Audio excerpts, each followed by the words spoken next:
Welcome to the Life with Joey Calvo podcast. I am Joey Calvo. We are on YouTube as well as on PhillyCAM TV.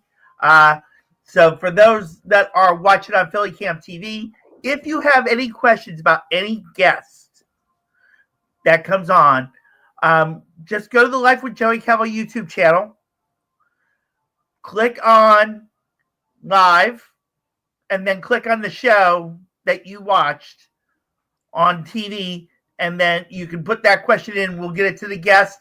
If it can't be reached, I will let you know, and then we will get you the reply, or the guest will, if the guest is eligible enough, they'll get on there and answer your question for you. So today our guest is Randall Alifano. He has 40 years of integrating psychology and spirituality in his private practice, but his story started in high school. So, Randall, welcome to the podcast. Thanks, Joey. All right.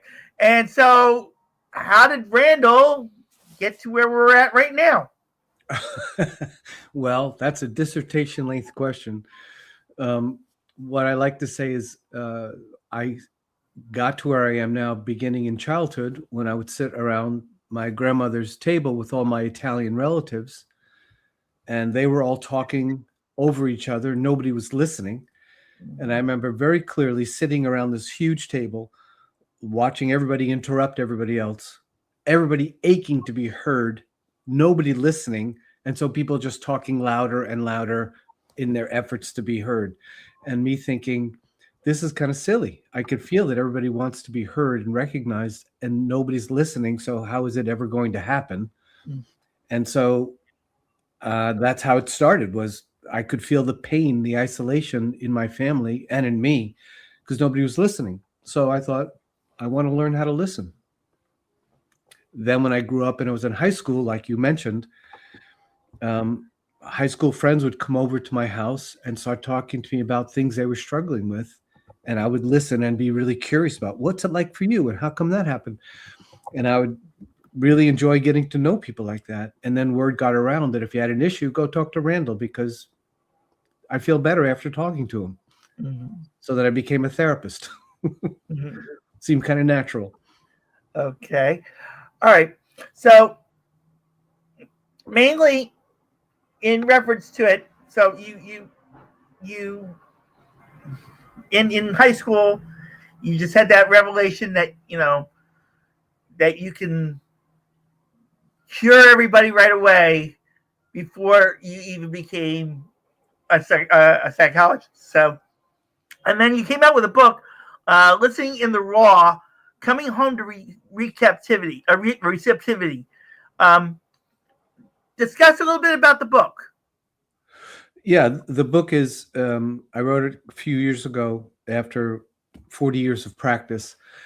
And it's the same thing. I realized how even therapists, let alone parents, partners, everybody, don't really listen. They listen to tell you what they're thinking. Parents listen to tell you what you should do. And therapists are trained to diagnose and treat a diagnosis. And that truncates listening.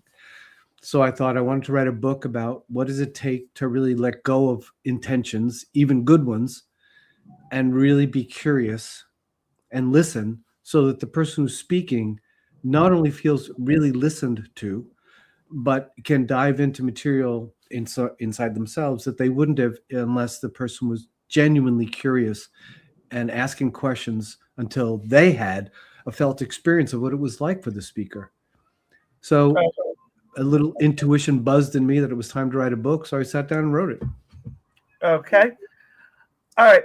So here's the best question you may ever hear in your life.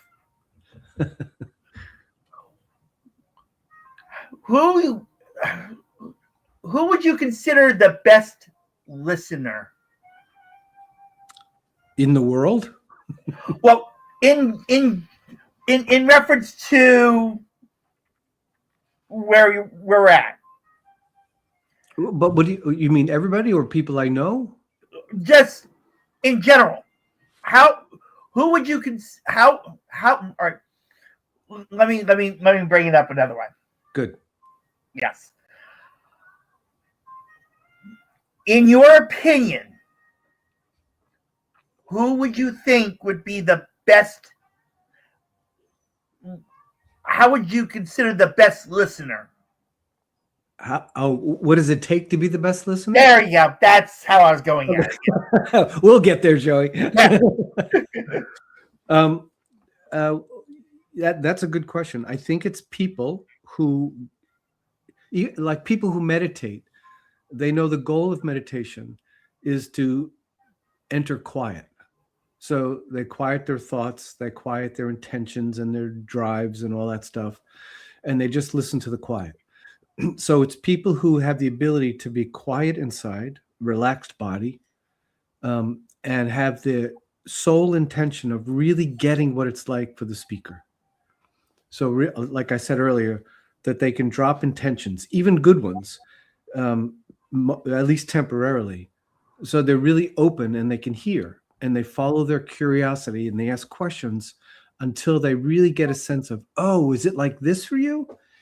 And even that's a question that the speaker can then answer. And so they follow their curiosity until they can feel what I like to call the other person's innocence, where all the filters, all the judgments are stripped away and the speaker can speak really freely.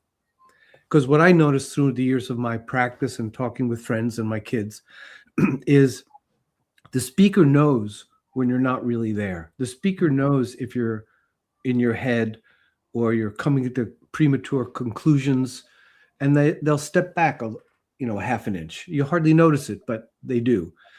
And then they'll gear their conversation toward how the listener, what the listener is listening for.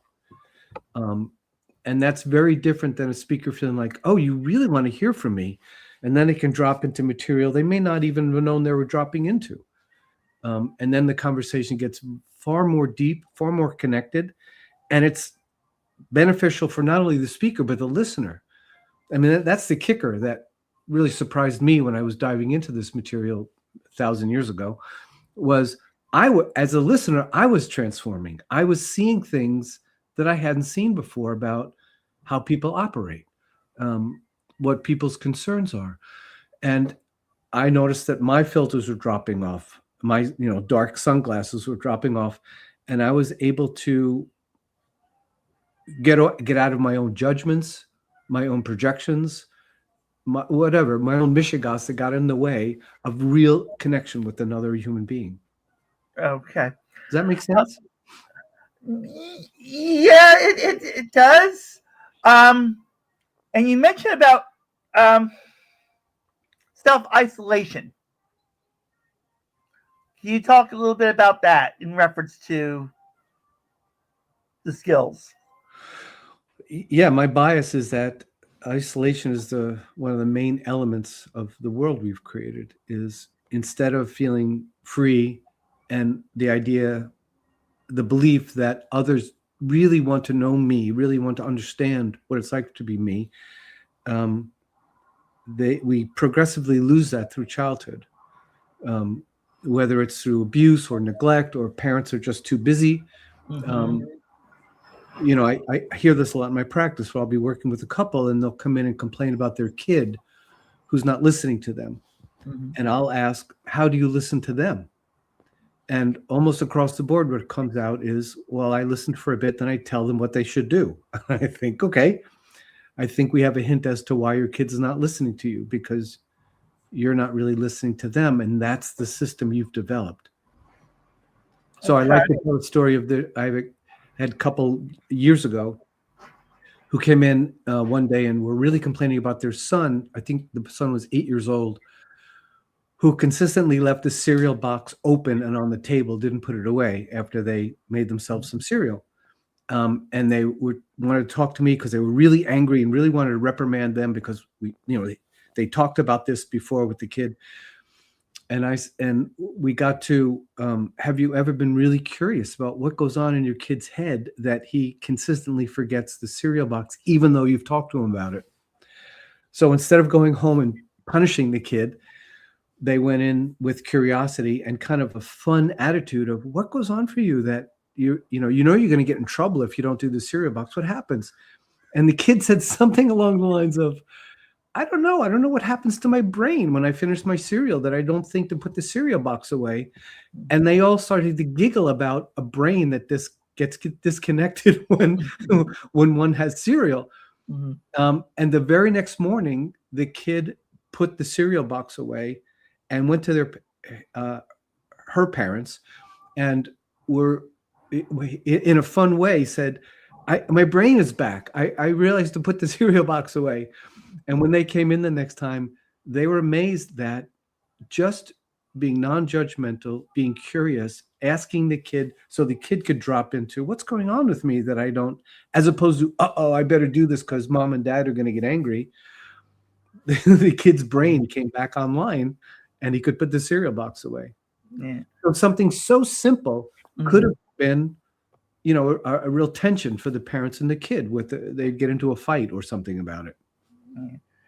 Yeah. Well, in reference to the reason why I asked about the self-isolation is because I'm kind of in that process right now. How so? Well, growing up, I kind of like my family was always busy. Okay. If they would work their job in the morning, and my dad would work a job at night. My mom would go to a meeting, or my dad would go to a meeting and leave me with my brothers and sisters most of the time.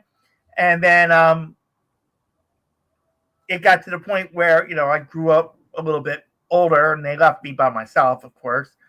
And I didn't have, many friends to hang out with. So, there wasn't much to do. What was that like for you? It sucked. What is it? I mean, don't get me wrong. I love my brothers and sisters. I do. It's just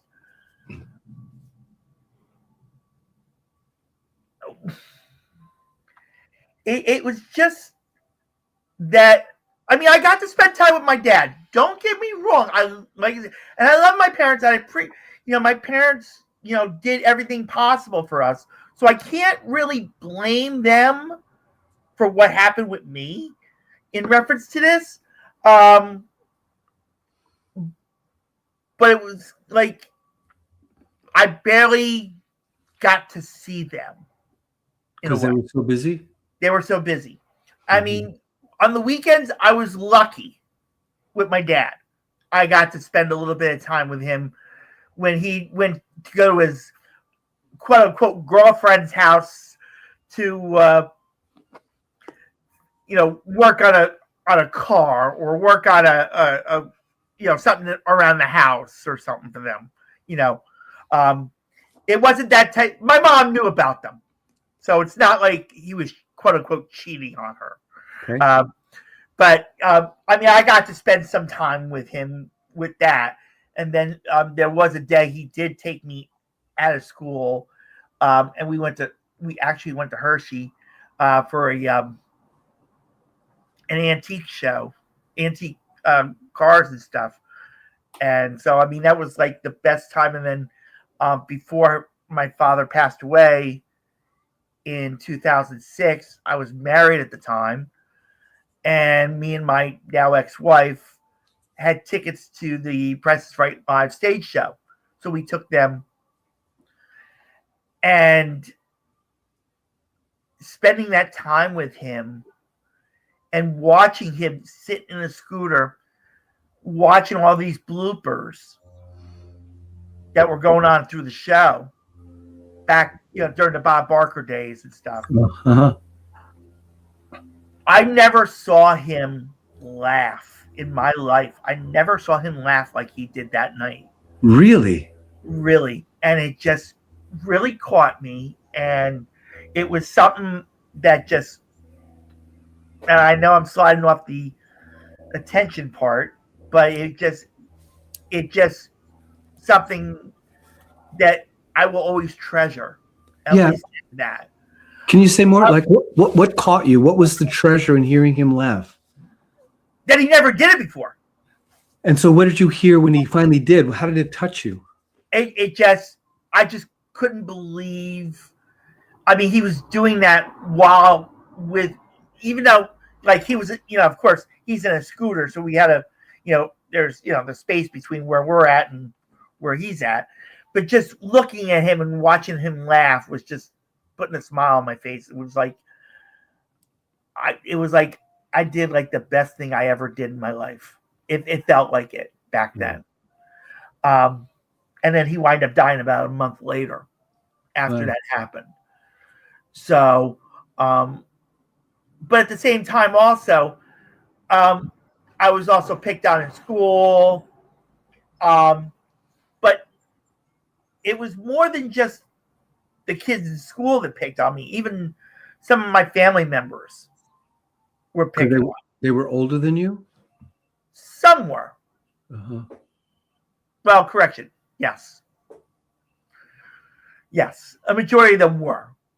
And it's just, I gathered all that together and I let that build up in my life to the point where I wind up feeling like I was on the outside looking in, which I feel now because, like with social media, matter of fact, I will say this. Those that did pick on me, I did forgive them. I may not have said it to them, but I did forgive them. Okay. But the damage had been done, quote unquote, to me. Yeah. What was the damage? The damage is that, I was diagnosed with anxiety and depression in 2009. Uh-huh. And so, and then even when I was married, my ex-wife was controlling. And to the point where, it was like, her version of our marriage was this: what's yours is mine, what's mine is mine. Okay. So it was like I had nothing. So, and then during the marriage, it got even worse because, one, we were almost arguing every day. There was not one day that we were able to enjoy, each other without arguing. Okay. Or making statements. And then Saturdays were game nights. And so, there was times like I wish they would, I was like, okay, so what do you get? So my ex was like, no, you're not joining us. Okay. I'm like, okay. He says, you go downstairs into the bedroom and enjoy the computer. Or here's $5-10, you can go to the casino. Because I love playing slots. So then it got to the point where she would give me $5 a week. And she's like, if you spend this $5, that's it. You're not getting any more. Okay. So I'm like, okay. So I try to figure out how to live on $5 a week. It was kind of hard. But all that just kept building up. And then I'm realizing now that what I picked up in the marriage, the controlling, I was always pushing and rushing. And I think that's what led to why everything, why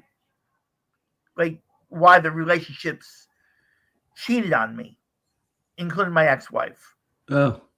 But my ex-wife had cheated with the guy that she was with me. when she first met me. So she was like a serial cheater. But all that built up, and I wind up making a mistake that cost me time. What was the mistake? I don't mention that on here. Okay. Okay. That's something that like I said, I call it a mistake, but I don't mention it on here. Okay. Okay. And it cost me some time. And so, like I said, I was officially diagnosed with anxiety and depression in 2009.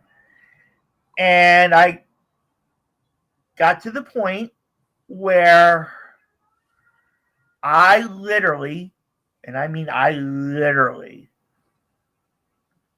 just everything that happened, everything, the being picked on, the controlling from the ex-wife, everything just built up in me to the point where I was saying, I'm this person now. I'm not supposed to be, or I've gotten to the point now where the so-called friends, I now call it. I mean, I do have some, that do support, but I literally just dissolved the word friendship because I'm like, you're not really there for me. That's what I'm hearing in your story, whether it's siblings, parents, ex-wife. It's everything. You didn't feel like people were there for you. They weren't really interested in you. Yes. And I think that's global. I think so many of us feel exactly that to different degrees and different angles. But so if I'm hearing you right, recently you're really feeling the pain of that and the roots of that and maybe what to do about that. Is that right?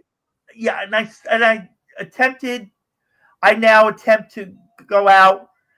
I now can say now when I go out anywhere right now, if it's not to the casino, matter of fact, when I go to the casino, I'll go late at night because it's empty. There's not a lot of people, and I'm comfortable. But recently, I attempted to get out there and try to rebuild a life and be sociable and and I wind up being a quote unquote people watcher now because I'll sit in the park, watch everybody have a good time, and I'll just take one look at them and I'm like, I'm glad you're happy. Because I'll tell myself I'll never be happy again. And I'll remind myself that. And then I'll turn around and I'll, people like, oh, you're handsome and all that. And I'm like, no, I'm not. I'm ugly, creepy looking, and I had literally, I will say, someone actually said I look like a creep. Literally said it to me one night. And I was like, okay, thanks. It surprised me, but then I was like, in the back of my mind, I was like, thank you. Thank you for letting me know, reminding me, but that's how I look at me. I'm now at the point where, like I said, I'm just literally outside looking in. I don't see, I mean, I could say I had relationships since the ex-wife, and I mean they're complicated. They got me by to where I was not fully depressed, even though I did attempt suicide twice, but that was not because of relationships or anything. It was because of financial and more financial at the time in reference to it. But in reference to the relationship part, I've literally told myself now that I don't see another relationship coming. As much as everybody's like, oh yeah, you never know. I know. Because all I have to do is say something that's going to destroy it. So I also will self-sabotage myself as I'm doing it. Do you know how or why you would self-sabotage? Is it because you just have no faith that it's going to work out? So I guess I'm scared. thank you. I guess I'm scared that, I mean, the complicated relationship did work, even though it was a complicated thing. But it now it feels like it's falling apart in reference to it. What's the fear? That it's actually going to get me somewhere. Wait, I'm sorry. The fear is that the relationship will get you somewhere? Could get me forward, in other words, the way I look at everything is this. Usually when I feel something good is happening to me, something's going to destroy it. Okay. So you're preparing for the hit. Always. You know it's coming. Always. It's just a matter of time. Always. Right. So if I may, yeah, I think that's to me, the real wisdom of listening is, when we're little kids, we're innocent. We just follow what we want to do. We know what we want. We go after it. And over and over and over again, even when parents are trying to be good and sweet, or older siblings, they'll inadvertently or on purpose knock us down. So we learn to put that innocence away, to develop protection mechanisms. Mm-hmm. Psychology likes to call it defenses. I like to call it protections. Yeah. And if they get reinforced over and over and over again a million times, that becomes the world. That becomes how this life is. Yep. And we retreat into a kind of screw it. I know what's going to happen. Yep. So put any of those longings for real contact, real intimacy away, and just get prepared for when the next hit's going to come, because I know it's going to come. And that's really sad. Yeah. That's really sad that we do this to each other. Yeah. And I literally turn around to people and I'm like, I'm sorry for everything. I literally apologize for everything I do about it in reference to it. And is that also because you're beating them to the punch of the hit?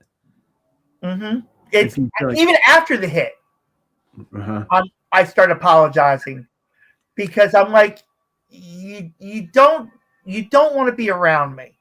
I don't want to bring you down. I don't want to, put you in a position where, something's going to happen. I don't want you to suffer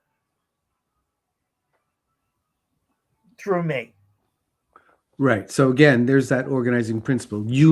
From all this experience, not only is it going to go badly, but at some point they're going to point out to you something that not nice about you, and you're convinced that at some point you're going to take a hit, and you're going to take a hit because you say something untoward or something, and so you should just shut up and pull away.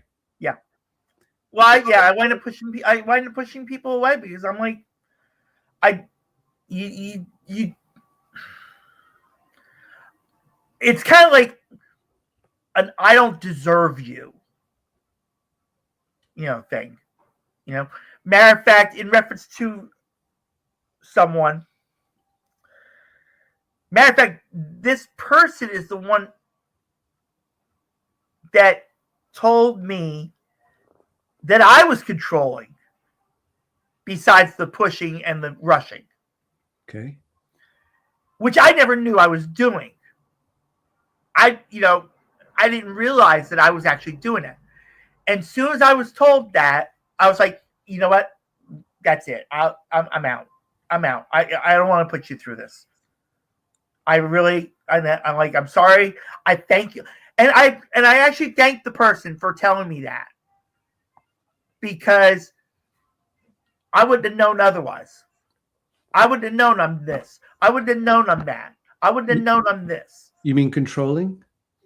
Not just the control, the pushing, in reference to like pushing myself up to people, just to try to get something, Do you know what you're trying to get? I think at the time was attention. Is that okay that we want attention? Not no more. Because you've given up on it? Yes. That's sad. And I've given up on relationships because I'm afraid that I'm going to do something that's going to either make the person cheat or, put them in a spot where they're not happy. Period. So you're kind of carrying a double whammy. You're convinced not only will people do wrong by you, but you're also convinced that you're the reason why. Sometimes. I'd like to suggest that that's because that's what you were taught.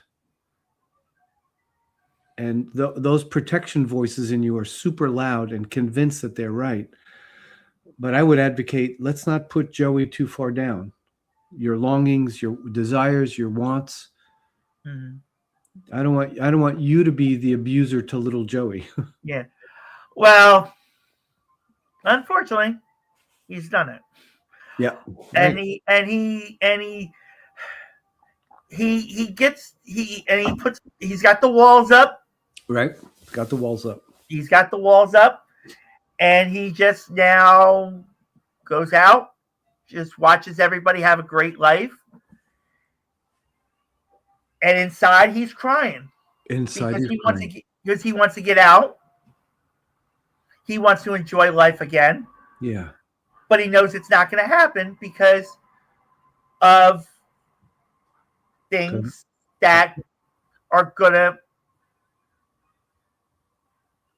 step in there and destroy it. Right. He's learned through 1,000 trials that it's going to go to crap. Mm-hmm. So give up, pull away, and now those walls that you talked about, not only do they maybe protect you, but they certainly keep you alone and isolated. It prevents me from being a monster, quote unquote. Well, in reference to the controlling, the pushing, the all these other things. I literally will say that. I will literally tell myself, you really don't want to be around me. As much as I really do want the company, as much as I really would love to have company around me, and when I've attempted to really want to break those walls, I mean, one former classmate did invite me to come down, but as I was talking with them, they're like, "Oh, there's gonna be other people around," and I'm like, "I don't think so." And I just turned around and I said, "I appreciate the offer," and I wound up turning it down. Did it hurt me? a little bit. But at the same time, I'm like, I don't know who's going to be there. I don't know if it's going to be somebody that, knows about what has happened to me in reference to it. I don't want to cause scenes in reference to what had happened to me. So the walls will go right back up for it. Right. And in reference to people now, especially one who's really who really wants to be part of my life. And I'm literally saying to this person, go away. I'm literally now saying, go away, because I'm not the same person that I was before. Because you're protecting yourself so thoroughly. Is that right? Yes. So can I go back? I want to ask you if it's okay. Yeah. You said you're a monster because you're controlling. And my concern is that you make that controlling part of you a monster, as opposed to you developed this controlling way of being all under the auspices of protecting yourself. That instead of controlling being seen as bad Joey, I'm hearing it as, yeah, you were trained that it's not going to work out. So you try to stay in control, so you're not going to get surprised when you get slammed, because you know the slam is coming. Yeah. And believe me, when I get the slam, I don't take it lightly. No, of course not. I will, like, okay, boom, goodbye. Yeah, I'm out. I'm sorry I put you through it. I wish you well. Yeah, and like I said, I'm to the point in reference to with people that I literally just it's like I just rather be out of sight, out of mind. Yeah, again, I so hear that your conclusion is that you're the bad object, you're the bad guy. And what I hear under that also is you have not completely squashed your longing for real contact with people, that it still is in there, but it's being shrouded, being, put behind those big walls, because you have no faith it's going to happen. And doubly, you don't have faith it's going to happen, not because people are not going to listen, they're not going to really be with you, but because you think you're the bad object that's going to screw it up. That's a double whammy. Yeah. But I don't feel like you've completely extinguished your longing for real contact. There's a little part of you still hoping. Yeah, there is. There is, because I am getting tired of being lonely. Yeah, I bet. So I've attempted to fight it, but as I've attempted to fight it, I'll come back and throw everything right back at it. Right. And literally just, I'm like, I literally tell people, even when I even tried dating apps. And even when I was on the dating app, I was like, you know what? I wanted to meet somebody right away. And they were like, no, I'm not ready to exchange numbers yet. Let's keep going on this app and all that. And it was costing me. So I was like at the same time, I'm like cutting my losses.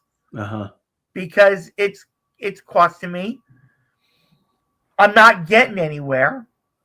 So it's feeling like I was saying before, the self-sabotage, like when something good is going on, something's going to prevent it. Right. And if it's not one thing, it's another. Yeah, right. And then when I got to the point where I'm done, they're like, but no, don't leave. I'm interested in you, but I'm not ready to jump off the app. And sometimes you figure, in some times, that when you meet people, you figure they would click right away and just let's go forward. And I actually did that before I got married. The last girlfriend I had, we met, and within a week I had moved into her place. Oh, that's so quick. So when I said about the rushing and stuff, that took place. And we lasted a year and a half, I will say that. But during that time, that person didn't say love me, they were lusting me. And I was like, lusting me? I'm like, okay. I'm thinking they were really happy with me. And then I wind up going away for a couple days, and then find out that one was cheating too. Oh, jeez. And I was like, it got to the point where I had to bring a police officer in to get my stuff out. That's how bad it got in reference to that. That does sound bad, yeah. Yeah. And so in reference to that, it really, that's why those walls are up now. Right. I'm to the point where, like, I don't see another relationship. I don't see anything good happening. To me, God has me just doing this podcast. That's it. And who knows how much longer that's going to be, in reference to that. Do you enjoy doing it? Do I enjoy doing this podcast?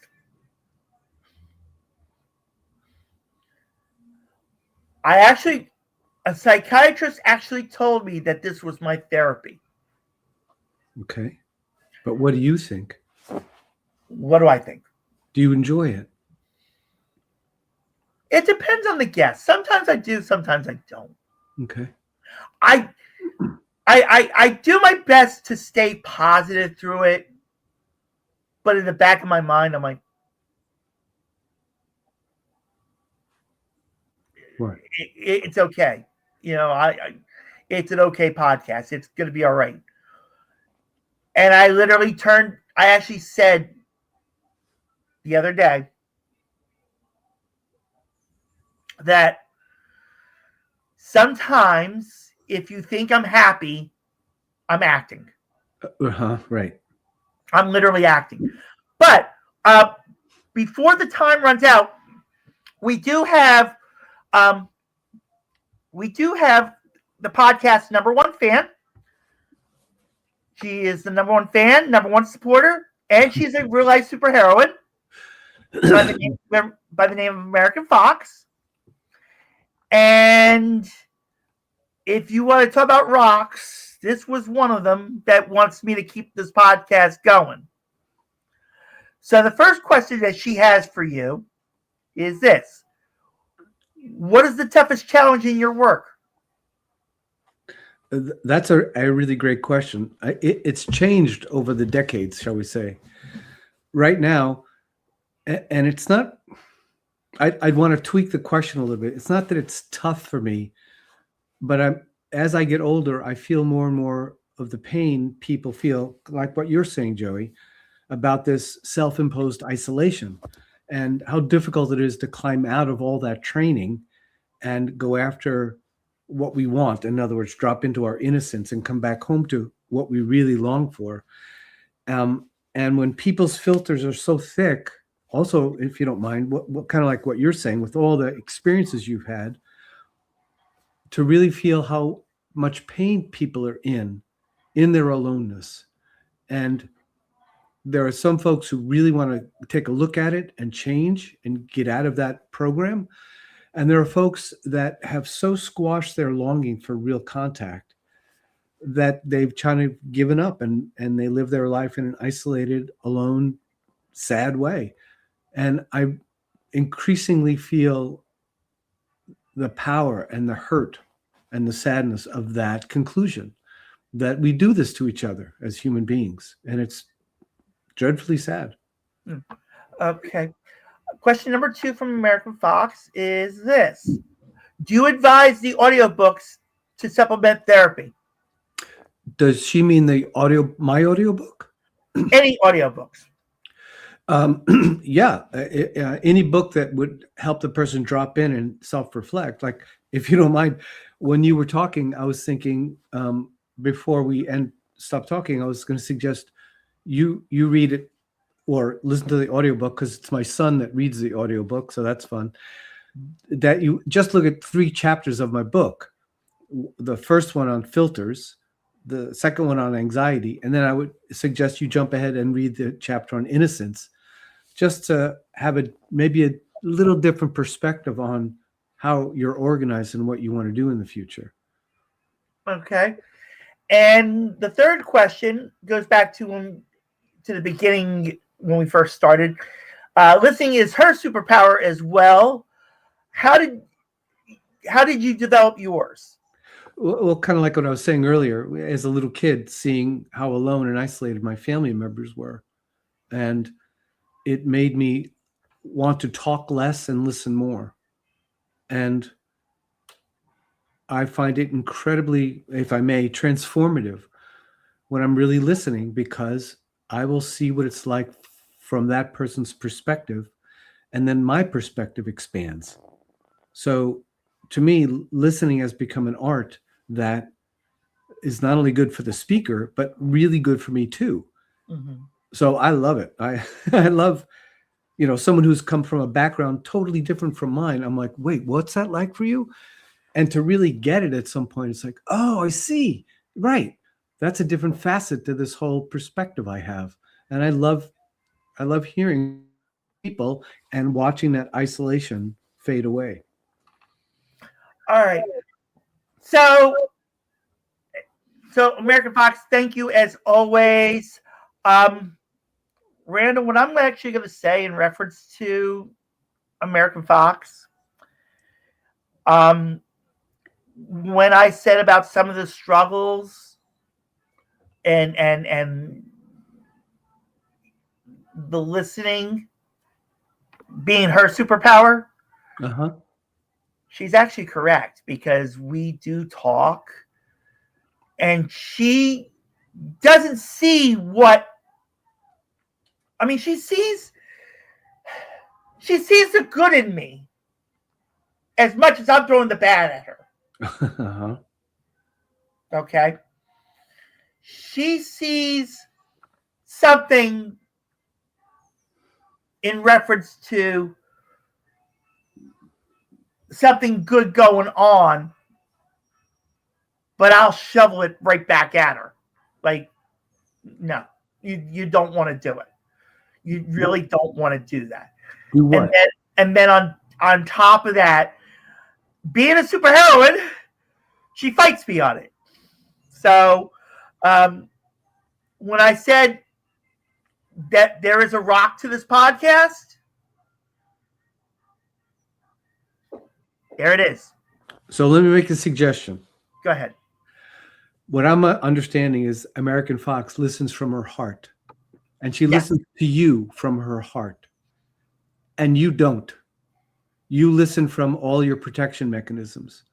So I'm going to align with American Fox and say, do everything you can to get out of those protections, drop back down into your heart, see Joey from the perspective of that good heart, and then go forward. Well, in reference to the heart, I can see everything else but me. Exactly. And I will never see anything else but outside of me. Because, or in reference to me, I will compliment somebody on their beauty, but again, I will not compliment myself. I will not put anything good to myself because I will never forgive myself for a majority of things that happened in my life. So to me, you're describing perfectly what gets in your way of really being with Joey. That these protections are running you. And as much as I've attempted to break them spiritually, like I said, the last a little bit, something will happen, and we're right back to step one. And and so I'm just to the point now where I'm like, I'm not gonna take another step. I'm just gonna let everything happen as it is. If a miracle happens, a miracle happens. Uh-huh. You know, I mean, I could pray for it. I could do things for it. Do I see it happening? No. And the reason why I don't see things happening for it is because of this. And this actually happened. Around my birthday, I was like, saying to my friends, my so-called friends, I said, my birthday's coming up. And I said, I would like to have something special, And someone turned around, emailed me, and I don't know how they got my email. They probably Googled me. They emailed me and they said, just do your podcast and shut the F up. Don't think you're, and this person is now wrong, because one of the things at the time before this all happened was, we weren't going to get on TV and radio. We're on TV in Philadelphia on Friday mornings. Uh-huh. Okay. Do I applaud myself for that? A little bit. Okay. But you know who I really give the credit to? Who? Give me a moment. She is your superhero, huh? Yeah. She's the one. She actually, every good thing that happens with this podcast is because of her. It's not because of me. But do you hear how absolute you are in throwing Joey under the bus? Oh, I'm used to it. I'm used to it. I know you're used to it, but it doesn't have. Now I feel like I'm American Fox telling you, stop beating the hell out of yourself. And she'll thank you for it. She'll thank you for it. When she hears this, she'll thank you for it. Okay. She may even like, can you reach out to him for me? I'll give you his email. You two can converse about it and go from there, in reference to it. But in reference to, yeah, I will throw myself under the bus in every which way possible, even for the best thing possible. Like I said, getting on TV. Yeah, I'm blessed. I'm thankful, but I start to feel greedy. No, you don't start to feel greedy. No. I am, because now it's like I set up a GoFundMe page to get the podcast on radio in Atlanta, Boston, Chicago, Seattle, Los Angeles, Dallas, etc.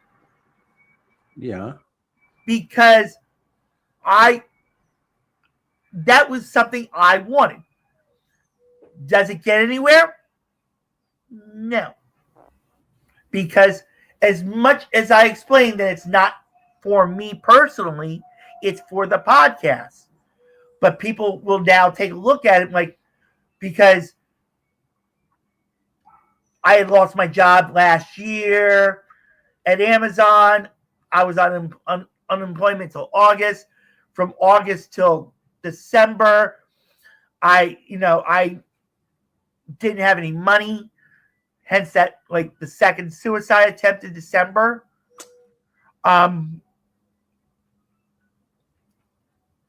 So people start to think that I'm asking for the money for me to live off of. When now I've got something to live off of, but I want to do this for the podcast. I want to be able to take this podcast really out. So we are down to about 4 minutes. How can people reach out to you? Wait, but before we do that, I want to say, I think the best thing you said all day today was, I really want this podcast, ... That's when I really hear your innocence, your desire to do something that's right for Joey. And so, well, actually, it's not much. No, it's not really much for me. It's because of that number one fan, number one supporter. Yeah, well, that's because she's got your back. But you would like to have the radio shows in Dallas and LA and all these places. I know it's not just for you. That's not greed. It's you want to spread the word. But it's like I feel greedy because of the way I'm doing it. Yeah, but see, this is the tricky part. This is where I'm guessing your innocence, i.e., when you were a little kid, somehow you were taught that your needs, your wants, your longings, they were too much, too greedy. And so you developed this protector saying, shut it down. You go forward with what you want, you're going to get slammed. As opposed to a kid who's raised when you say, Mommy, I want this. And Mom goes, okay, but let's do that. Let's go take a hike or walk a dog, whatever you want. Then they learn their innocence, their longing, their wants. The world wants to embrace them. Now, there's going to be all kinds of people in the world who are nasty, like this guy that says, shut the hell up, essentially. Mm-hmm. The world is full of ugly folks like that. So it's good to learn how to protect ourselves. But I feel like what you've taught me about yourself during this talk is you've learned so thoroughly that you should put your wants and desires away, that even your want to spread the word, your podcast on radio, you could turn that into a greedy thing, a selfish thing. Because I'm getting it. I believe that what you've taught me is, someone's going to come and slam you about it. So you're already deciding it's that to protect yourself. You're not surprised when the hit comes. Yeah. Does that feel right? That's where I'm at in reference to it. So what you have to do is do everything American Fox tells you to do, and then you're going to be good. Oh, that's all I need is someone else controlling me. So, Randall, how can people reach out to you? We have about a minute left. Yeah, they can get the book on Amazon, and my go to my website. Just type in my name. It's a unique name. They'll see my website. They can get in touch that way too. All right. And Randall, you're welcome to come back on this podcast at any time. Thank you so much for being a guest, and thank you so much for drilling into my head. Thanks. Good to meet you. Yes. And like I said, you're welcome to come back on if you want to do another quote unquote session in reference. Okay. And thank you everybody for watching the Life with Joey Calvo podcast. God bless you all.